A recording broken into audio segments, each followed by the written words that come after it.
Direkam. Assalamualaikum warahmatullahi wabarakatuh. Selamat siang semuanya, guru-guru hebat se-Kepri dan se-Indonesia. Mudah-mudahan pada sore hari ini dalam keadaan sehat walafiat, tidak kurang apapun, dan dapat mengikuti kegiatan kita pada sore hari ini sampai selesai. Baiklah, pada pertemuan sore hari ini tanggal 6 Maret 2019 pada sesi ke-8 ke-1 yang akan diisi oleh Ibu Desirana sebagai materi dan Ibu Dame sebagai moderator. Untuk lebih lanjutnya saya serahkan kepada Bu Dame sebagai moderator kita pada sore hari ini yang akan memandu kegiatan kita. Mari Bu Dame, saya persilahkan. Terima kasih, Bu.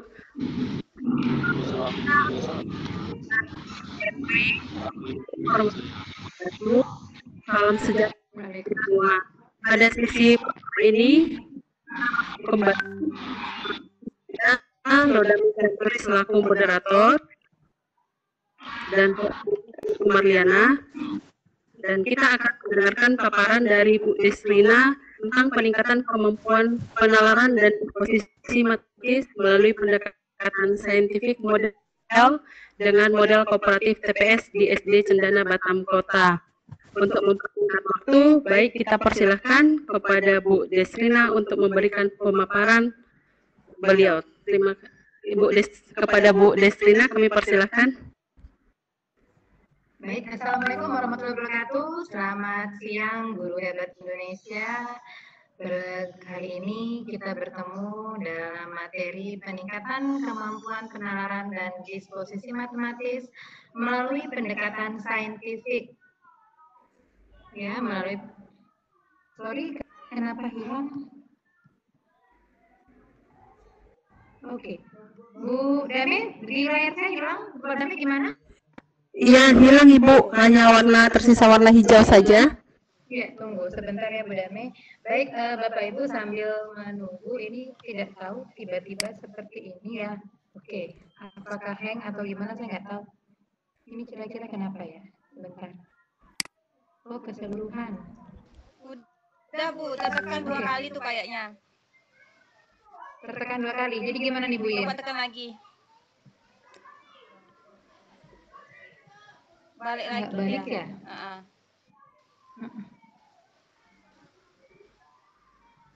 Oke, ini kayaknya ada yang tertekan ya, ada yang tersentuh ya? Ada yang tersentuh tadi nih. Pakai laptop kan Ibu? Iya, saya pakai laptop karena materinya di laptop kan. Oke, nggak nampak ya Bu ya? Halo. Nampak, cuman belum nampak. Coba Ibu warnanya apa? Yang disimpan di mana? Oh gitu, ya tunggu. Berarti dikembalikan ke awal ya, Kak ini ya? Iya, dikembalikan ke awal.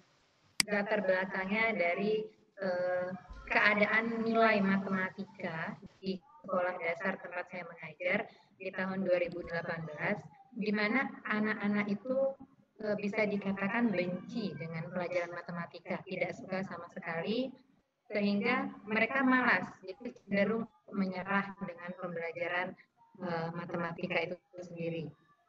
Jadi karena latar belakang tersebut, makanya saya mengambil sebuah penelitian. Ini adalah penelitian langsung saya.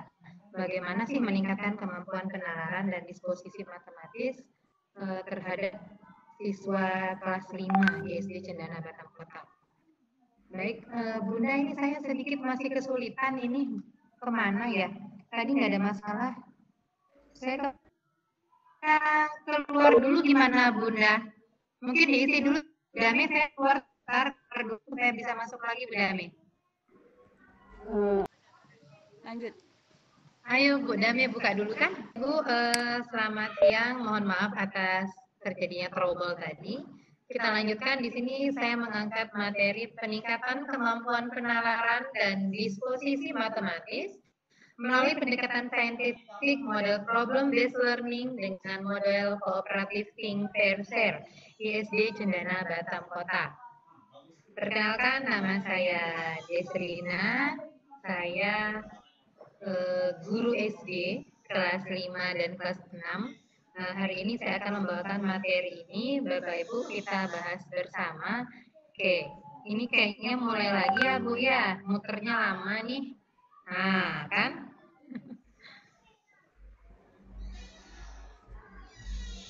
Oke, peningkatan kemampuan penalaran dan disposisi matematis melalui pendekatan saintifik model PBL dengan model kooperatif TPS. Bu, itu dilatar belakangi oleh beberapa hal. Yang pertama, itu sekarang tingginya tingkat pemakaian gadget oleh anak. Anak-anak SD sekarang itu menggunakan gadget seperti sudah sehari-hari memang dia tidak bisa lepas dari gadget. Kemudian latar belakang yang lain itu kurangnya komunikasi antara orang tua. Orang tua itu sekarang cenderung melepaskan begitu saja anaknya, menyerahkan kepada pihak sekolah. Seperti apa sih pendidikan anaknya? Orang tua saat ini menyerahkan begitu saja kepada pihak sekolah, sehingga kurangnya komunikasi antara anak dengan orang tua. Latar belakang yang lain yaitu penggunaan metode pembelajaran yang konvensional atau mungkin lebih sering disebut dengan metode ceramah oleh guru-guru, sehingga pelajaran matematika yang memang sudah awalnya menakutkan semakin menjadi menakutkan bagi anak-anak SD saat ini. Di sini saya akan memberikan 4 buah pertanyaan penelitian saya. Ya. Yang pertama, apakah terdapat perbedaan peningkatan kemampuan penalaran matematis siswa yang memperoleh pembelajaran pendekatan saintifik model problem-based learning dengan siswa yang memperoleh pembelajaran model kooperatif Link-Verser? Yang kedua, apakah disposisi matematis siswa yang memperoleh pembelajaran menggunakan pendekatan saintifik model PBL itu lebih baik daripada siswa yang memperoleh pembelajaran dengan menggunakan model kooperatif Link-Verser?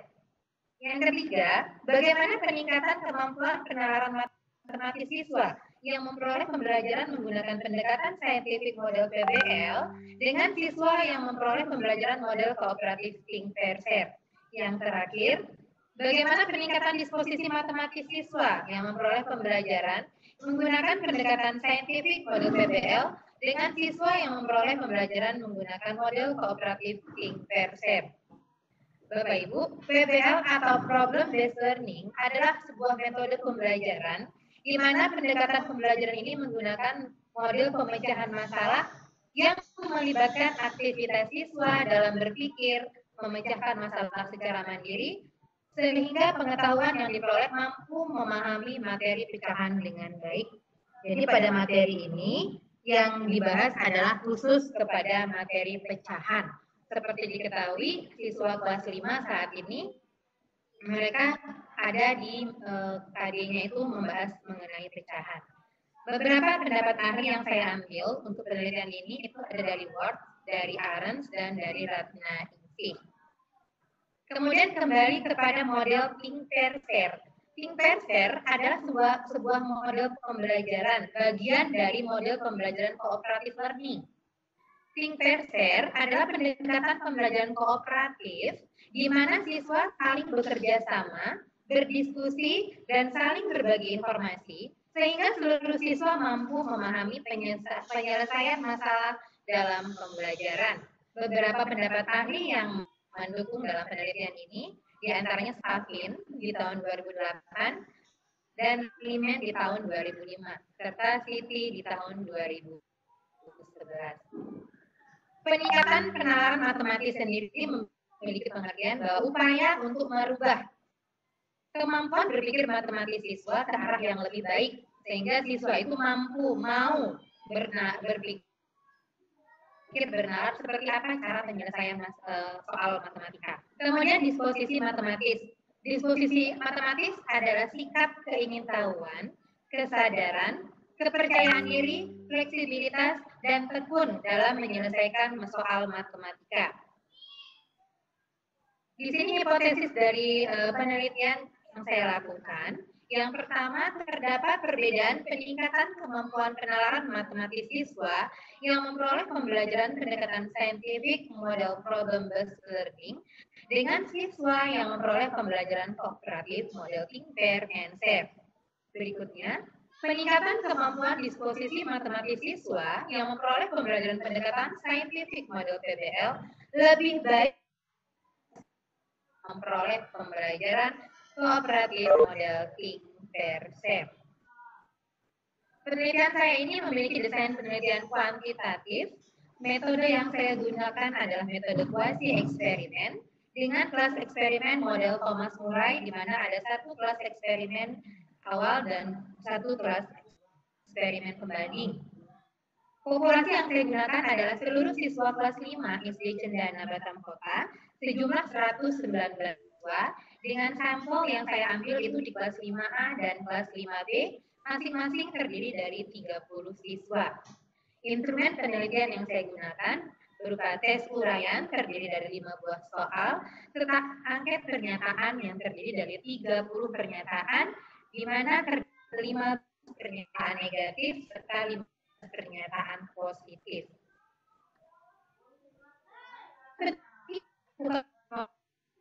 Komunitas, di mana berdasarkan uji yang saya lakukan, pretest atau kemampuan penalaran awal dari kelas yang mendapatkan PBL dan TPS itu normal dan homogen, artinya mereka sama-sama belum memiliki kemampuan itu secara keseluruhan. Kemudian setelah diberikan pembelajaran menggunakan model PBL dan TPS, terjadi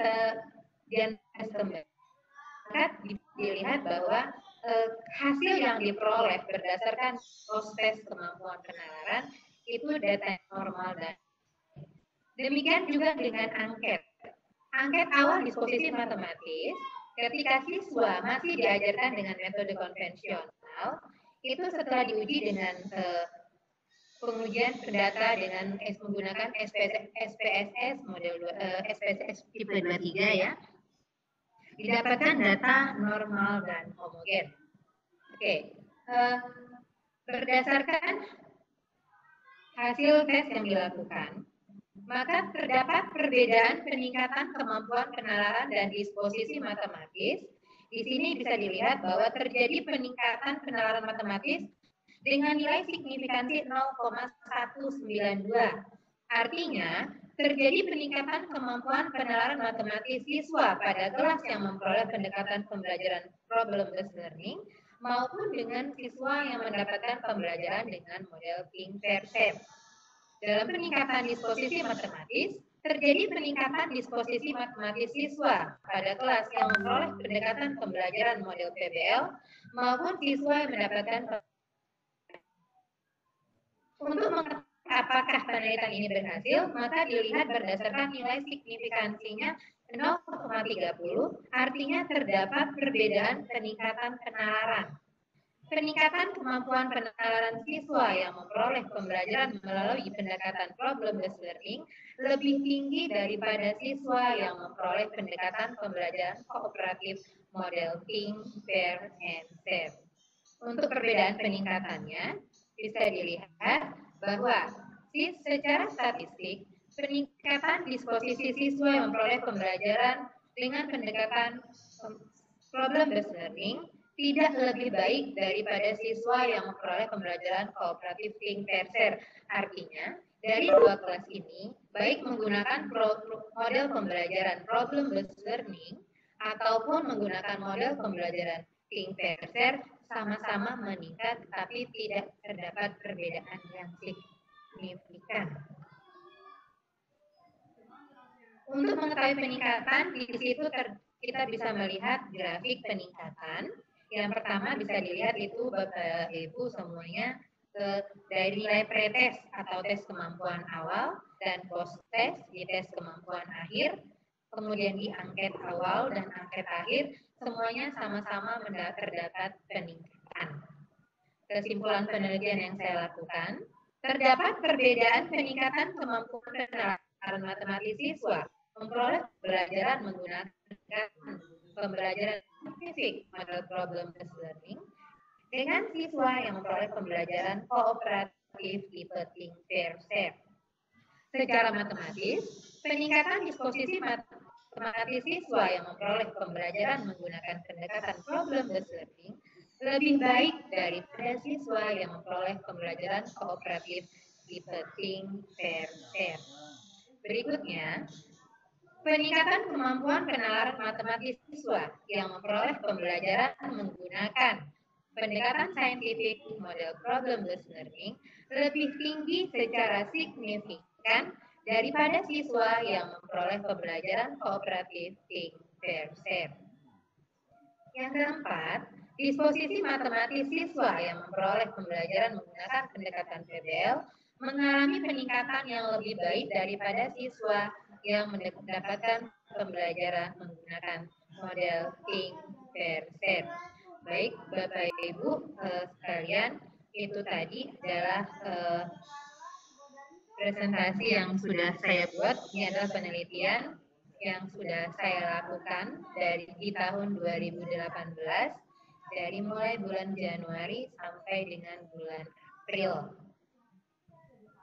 Mungkin itu saja paparan materi saya hari ini yang dapat saya simpulkan Bapak Ibu bahwa untuk memudahkan siswa dalam mempelajari matematika diperlukan metode pembelajaran yang menarik dan siswa itu memerlukan orang lain untuk membantunya dalam memahami pelajaran karena terkadang bahasa yang disampaikan oleh guru itu tidak mudah mereka pahami dan mereka lebih mudah memahaminya jika teman yang mengajarkan atau kita kenal dengan tutor sebaya. Kemudian dengan memberikan siswa masalah, maka kita secara tidak langsung memancing siswa untuk berpikir kritis sesuai dengan pembelajaran yang ada pada kurikulum 2013. Itu saja mungkin pemaparan dari saya. Terima kasih, tetap semangat Guru Hebat Indonesia, semoga kita sukses bersama. Saya kembalikan lagi kepada Ibu Dame. Mungkin materi ini tidak terlalu dipahami untuk SMP dan SMK ya, tapi mungkin kita bisa sedikit sharing mengenai model-model pembelajaran. Terima kasih, silakan Bu Dame. Oke, halo. Ya, halo. Terima kasih kepada Bu Desina yang sudah memberi pemaparan mengenai penelitiannya tentang peningkatan kemampuan penalaran dan pendekatan disposisi matematis siswa melalui pendekatan saintifik, model PPL, dan model kooperatif. Untuk itu, pada sesi ini kami persilakan Bapak Ibu yang ingin bertanya. Kami buka sesi pertanyaan Bapak Ibu. Wah, nggak ada yang bertanya. Berapa partisipan kita, Bu Dame? Hanya ada 1, 2, 3, 4, 5, berapa? 1, 2, 3, 4 orang aja Ibu, termasuk host. Alhamdulillah. Itu Pak Baharnya double 2 tadi, 1, 2, berarti 2 orang aja Ibu. Begitu ya, alhamdulillah. Yang penting kita jalan ya Bunda ya. Iya benar. Oke. Mungkin saya di sini bisa juga sharing Bu Dame ngajar di SMA Ibu, SMA 17 Batang. SMA Negeri 17. Iya, di Batu mana itu Bu Dame? Di Batu Aji Ibu. Oh, di Batu Aji ya. Kalau jadi jauh ya Bu ya. Saya guru SD, Ibu guru SMA. Mungkin trouble-nya berbeda yang kita hadapi ya, permasalahan yang kita hadapi di sekolah itu mungkin nggak sama gitu ya. Iya, baik, Ibu. Di sini hostnya Bu Adalah Marliana. Iya, benar. Bu Marliana. Kak In.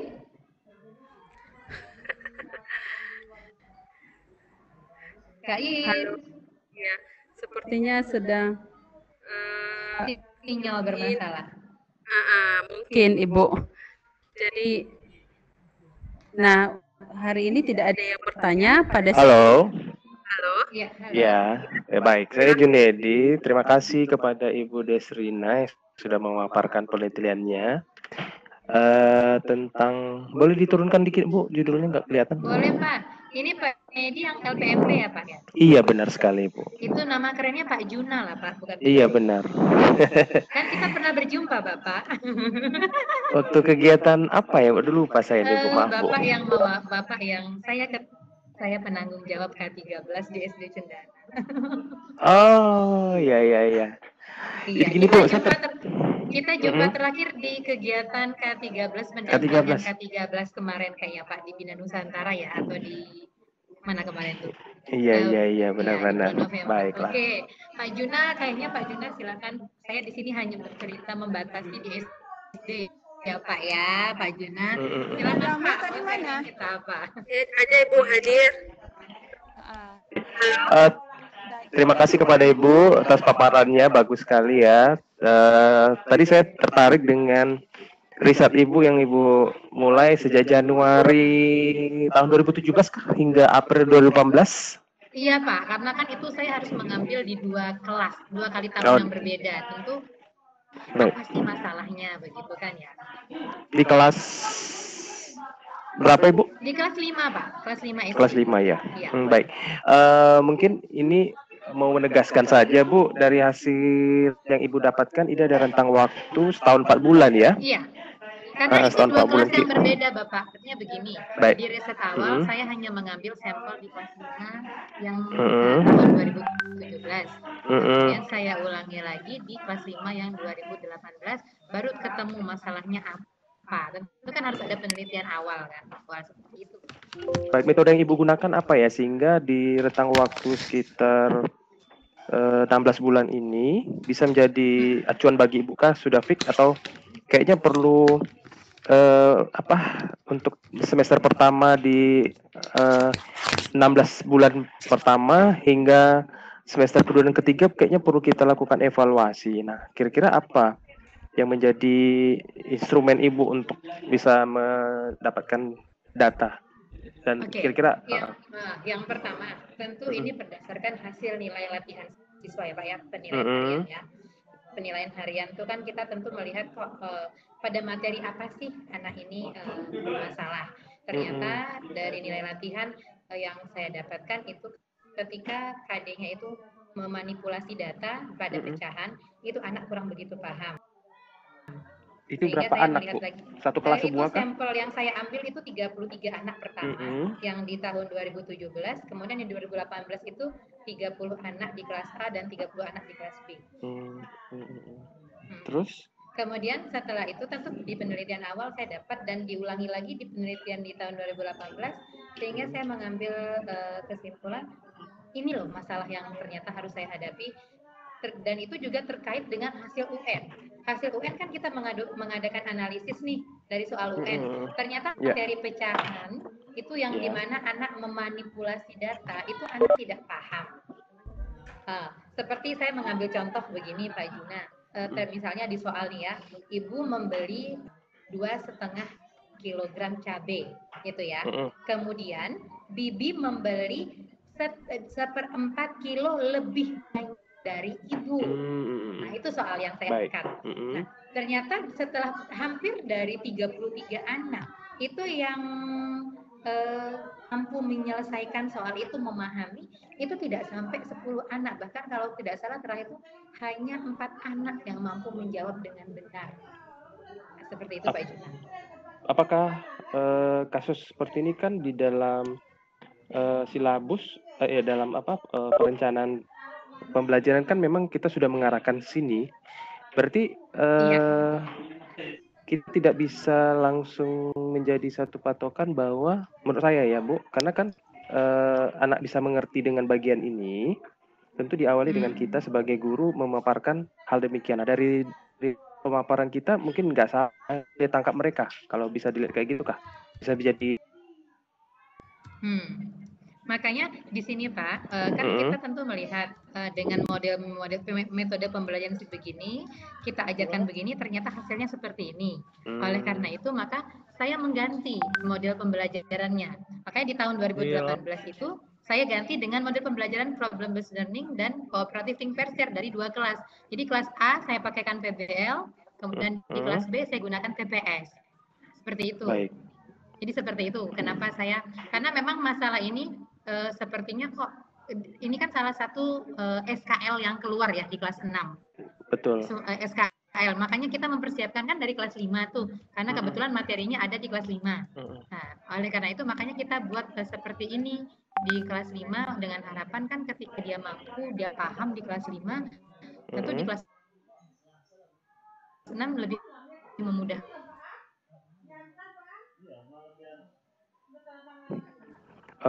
Terkait dengan siswa, maaf Ibu, ini tingkat ekonomi itu sedang, menengah atau gimana Bu?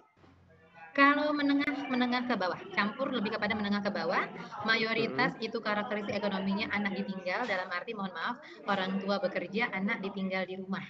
Tanpa pengawasan itu hampir 50%, mohon maaf Pak Juna, kan anak di Batam ya, tahu sendiri orang tua kerja PT. Jadi memang anak di luar pengawasan dan saat ini hampir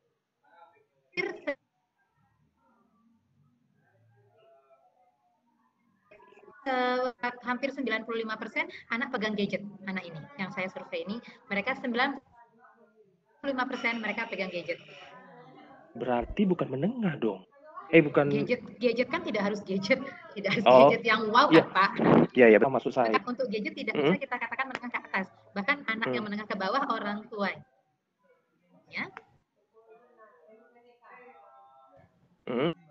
lebih nyaman memberikan anaknya gadget daripada dititipkan dengan orang lain. Seperti itu kalau untuk saat ini.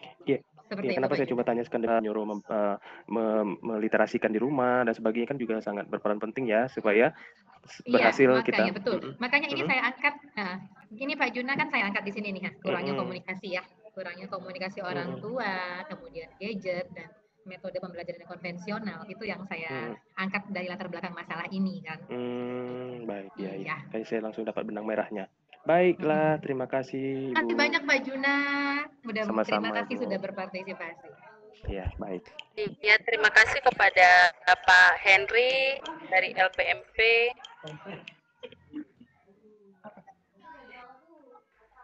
Yang sudah memberikan pertanyaan dan masukan buat Bu Desriana. Ayo lagi Bapak Ibu, siapa yang mau bertanya silahkan. Boleh tunjuk tangan, boleh Bapak Ibu, nanti kita baca atau ditulis, boleh silahkan nanti kita bacakan pertanyaannya buat Bu Desrina.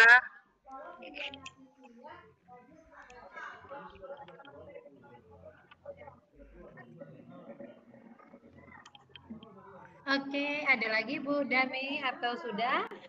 Sepertinya belum ada untuk saat ini Ibu, yang dilihat belum ada. Bu Dami, saya ingin bertanya. Iya Ibu. Waduh, Kak Iin yang nanya ya? Iya. Lanjut Kak Iin. Iin yang mau bertanya. Silahkan Ibu. Silahkan, Assalamualaikum Ibu. Bunda Desrina. Waalaikumsalam Kak Alin. Saya tadi kan tertinggal tadi. Judulnya apa tadi Bunda? Tertinggal sebentar, saya tadi ada keperluan. Saya tuh tertarik pada percobaan yang Bunda lakukan ini ya. Cuman saya ada sih yang mau saya teliti udah beberapa waktu kayaknya semenjak saya memegang kelas 6. Ini begitu. Terus ini kan Bunda menggunakan model kooperatif ya? Iya. Ini saya pertama pakai model problem based learning, yang satunya saya pakai kooperatif think pair share. Terus gini, kalau di K13 itu kan Bunda, RPP-nya itu kan udah ditentukan itu bentuk-bentuknya itu kan. Jadi bisa kita ganti ya Bunda ke bentuk. Kalau model pembelajaran kan bisa menyesuaikan kita, yang tidak kita kan. Kan kita kreatif gitu kan, inovatif seperti itu. Saya kendalanya di pembuatan RPP-nya itu saya ragu setelah 3 bab selesai pasti mau ke bentuk RPP-nya itu saya bingung. Jadi bentuknya KI 1, KI 2 itu tetap di atas, cuman langkah-langkah pembelajarannya nanti kita tentukan berbentuk RPP yang sesuai dengan model kita ya, Kak. Iya, Gitu. Jadi kan udah ngerti. Terima kasih ya. Iya. Iya, ya, dia gini Kak Lin, untuk Ya. RPP, sebenarnya kan RPP itu seperti yang kemarin Bu Mariana sudah sampaikan, tidak ada baik itu yang baku, yang paling benar itu tidak ada. Yang salah itu RPP tidak ada yang salah itu yang nggak buat RPP. Iya Jadi seperti sih. itu. Cuman Untuk kadang langkah-langkah pembelajaran kan tetap kita lakukan. Makanya kan ada beberapa pertanyaan, mana lebih dulu diletak? Apakah media dulu, model, atau boleh media di bawah setelah langkah-langkah? Nah, itu sebenarnya tidak ada patokan. Ini bisa seperti itu sebenarnya. Kan iya begitu. kan masih menggunakan bentuk RPP yang KTP. Iya, KTP itu yang nggak ada KI-nya, nggak ada apanya kan Iya. langsung itu aja. Kemarin In pernah bikin PTK itu ingin menggunakan RPP itu di apa kegiatannya. Kayaknya kalau di RPP itu langkah-langkah yang kita gunakan itu tertera jelas gitu kan. Iya. Jadi disalahkan gitu. Jadi ini sekarang mau bikin penelitian lagi, kayaknya bingung RPP sekarang itu gimana sih bentuknya gitu. Sedangkan yang ingin jalankan, yang ingin kerjakan di sekolah menggunakan RPP yang KTSP itu. Kak Iin kan SD negeri kan? Iya, SD negeri. SD negeri bukannya secara keseluruhan sudah pakai K13? Kalau daerah ini kan daerah perbatasan ya, Kak. Kalau daerah perbatasan itu kan ada masih menggunakan kelas 1 sama kelas 4 baru K13, kelas lainnya masih KTSP. Tapi insya Allah tahun ini Yin meminta kita gunakan K13 saja gitu. Oh gitu. Sebenarnya begini Kak Yin, kalau saya pribadi baik sebagai seorang guru yang sudah mengajar K13 maupun sebagai salah seorang tim ya, saya di bawahnya Ibu Mariana sebenarnya, cuman beliau dan Pak Juna ya, cuman beliau mungkin tidak begitu kenal dengan kami karena kami anak bawang ya, anak baru seperti itu. Jadi K13 ini sebenarnya sangat-sangat menyenangkan dengan catatan guru itu kreatif. Artinya baik itu dari segi model pembelajarannya, langkah-langkah kegiatannya. Sekarang kan kita harus memasukkan unsur 4C itu, HOTS ya, High Order Thinking Skill. Dan itu benar-benar kita bisa pakai di matematika itu menyenangkan gitu loh. Jadi anggapan bahwa pembelajaran matematika itu menegangkan, gurunya galak, itu kan memang yang akhirnya bikin anak udah males duluan belajar matematika kan gitu ya Karin ya. Iya, Kan soalnya kan kalau di itu. tempat IN itu banyak menggunakan alam. Alam langsung, misalnya masalah kan kelas 6 itu ada pembelajaran satuan itu menggunakan pokoknya yang gunakan alat peraganya manual deh. Gimana gitu. Kemarin mau bikin penelitian, itulah kendalanya masalah RPP dibilang sama pengawasnya jangan menggunakan RPP yang ini. Sementara Iin pernah mendapat masukan kalau RPP itu tidak masalah, yang masalahnya yang seperti dibilang tadi tidak bikin RPP. Iya Sebenarnya. benar. Oke. Iya, jadi sama-sama semangat kita ya, Kain. Kalau saya memang kalau saya di SD yang saya jalani, Bapak Ibu sekalian, itu saya sebenarnya sedih kenapa setiap tahun nilai yang selalu bermasalah itu kalau setelah di hasil akhir, kenapa nilai UN yang selalu bermasalah di matematika gitu. Seolah-olah matematika itu gimana sih kesulitannya sampai-sampai anak-anak tuh takut gitu ya dengan matematika tuh seperti itu. Kalau saya makanya saya mengambil penelitian apa sebenarnya kendala di matematika ini. Kenapa saya angkat kemampuan penalaran? Ya seperti yang saya sampaikan tadi, anak diberikan soal seperti itu, dia tidak bisa paham. Yang seharusnya kita membuat soal, ibu membeli 2,5 kilogram ayam, kemudian bibi membeli 3/4 kilogram lebih dari ibu. Itu mayoritas jawab 2,5 ditambah kan seperti itu. Artinya kan anak tidak mau menalar gitu loh, malas dia menalar. Ya kembali kita teliti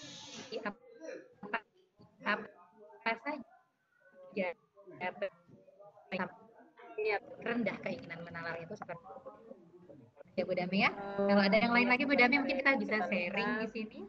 Masih ada yang ya seperti ada lagi. Bu Dami mungkin bisa diingatkan kawan-kawan untuk absen. Oh iya, silakan Bapak Ibu yang mau isi absen sudah ada di share di chat. Silakan Bapak Ibu yang mau isi absen.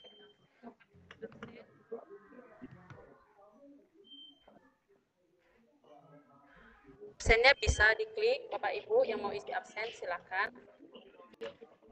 Jadi untuk sesi pertama ini Bapak Ibu yang masih kami beri kesempatan untuk bertanya. Untuk sesi yang kedua silakan. Assalamualaikum. Ya silakan Pak. Waalaikumsalam. Dengan maaf saya baru masuk dengan Ibu Iya Pak Desrina Yuri. ya. Ya. Iya Pak Yuri. Saya mau bertanya Bu. Iya. Silakan Pak. Kebetulan maaf saya baru lambat masuk Bu. Mungkin saya tidak menyimak secara keseluruhan, mungkin hanya bagian akhirnya saja. Di sini Ibu katanya seperti di model Bu ya. Iya. Model PBL dan model kooperatif.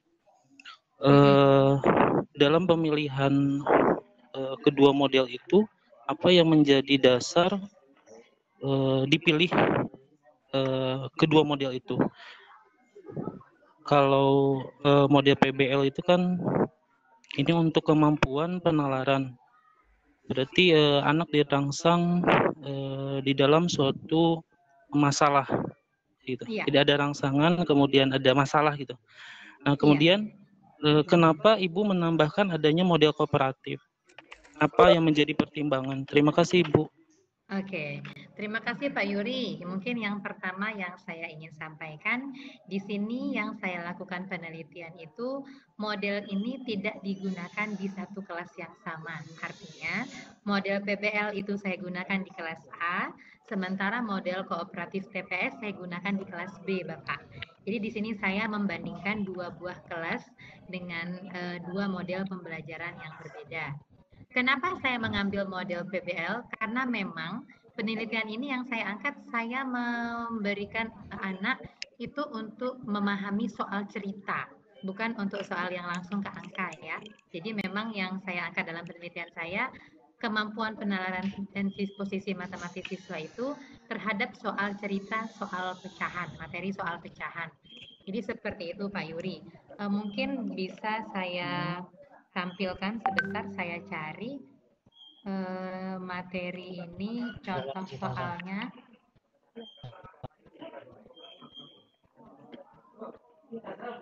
Ya, soal lampiran.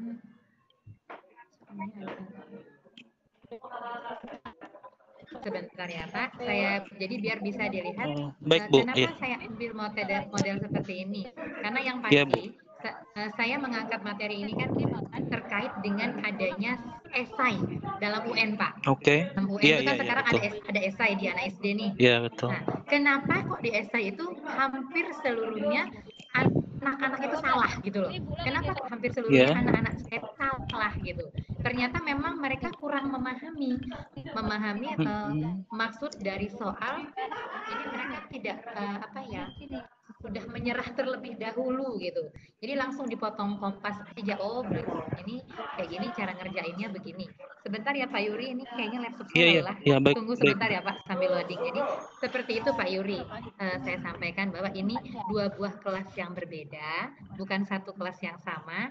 Artinya pendekatan ini saya pakaikan di satu kelas A dan satu di kelas B, bukan di dua kelas yang sama. Seperti itu. Iya. Oke, ini Pak bisa dilihat, ini saya contohkan di soal yang manipulatif. Saya mengambilnya manipulatif.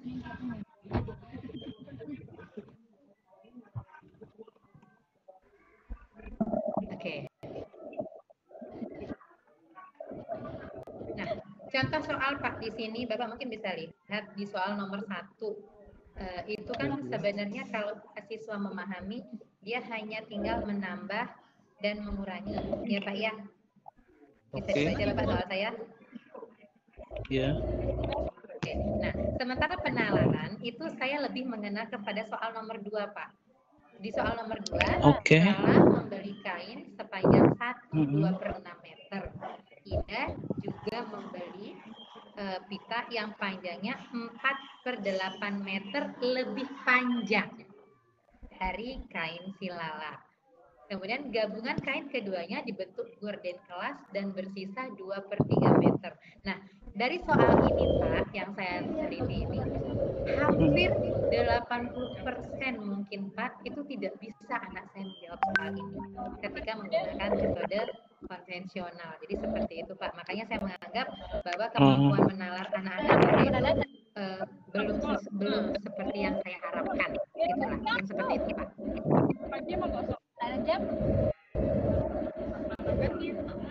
Ya Pak Iya. Yuri? Iya, Pak Yuri, Oke. mohon maaf Pak Yuri, guru SD juga seperti saya? Kebetulan saya SMA, Bu. Oh iya Mhm. Pak, kalau SMA sudah lebih tinggi Iya. ya Pak. Saya rasa penalaran SMA sudah benar-benar wow gitu. Kalau di Oh, SD jadi ini memang iya Pak Yuri begitu. yang paling efektif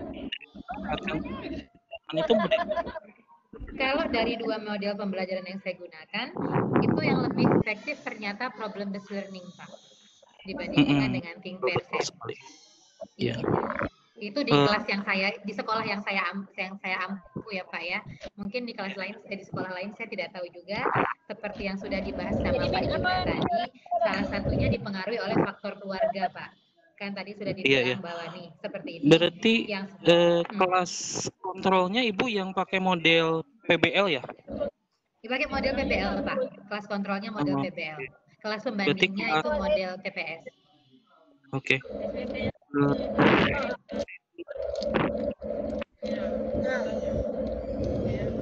Ya mungkin dari kedua model itu sebenarnya kalau kooperatif itu kan bisa meningkatkan anak untuk sama-sama meningkatkan Pak. Kalau hasil akhirnya sama-sama meningkatkan. Iya. Cuma kalau memang penalaran itu secara apa itunya mungkin kebetulan juga Ibu melakukan penelitian dan hasilnya kemampuan penalaran bisa meningkat dengan PBL sesuai itunya. Oke Ibu, terima kasih. Ya, terima kasih sama-sama. Terima kasih kembali Pak Yuri. Oke, terima kasih Bu. Oke, terima kasih banyak Bu. Oke, ya terima kasih kepada Pak Yuri yang sudah memberikan pertanyaan. Untuk sesi ini Bapak Ibu, karena waktu dan durasi yang sudah tidak memungkinkan kembali, jadi kita akan tutup untuk presentasi hari ini. Dan untuk kesimpulannya Bapak Ibu, kami bisa berikan kesimpulan tentang bagaimana Bu Desrina melakukan penelitian mengenai peningkatan kemampuan penalaran dan pendekatan disposisi matematis saintifik model PBL dengan model kooperatif, yaitu bahwa peningkatan kemampuan penalaran siswa yang memperoleh pembelajaran melalui pendekatan PBL lebih tinggi secara signifikan daripada siswa yang memperoleh pendekatan pembelajaran kooperatif. Jadi begitulah Bapak Ibu kira-kira presentasi untuk